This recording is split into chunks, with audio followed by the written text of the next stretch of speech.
Hello các bạn, hôm nay mình lại có mấy bộ sách nè. Lấy nó được không nha. Cây Aladdin về 40 cây, hoặc là 40 tên cướp. Hoặc Alibaba và 40 tên cướp. Mình mắc cười quá. Xin có biết gì nè. Thêm nữa nè. Và dế ích tập vỉa thời trước. Bạn nhìn các bạn nhìn vậy thôi, các bạn hãy đọc nè.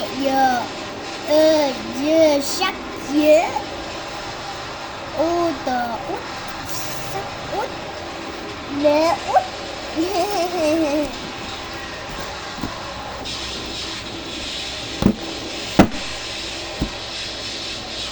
bye. Lần sau lại bắt đầu luôn.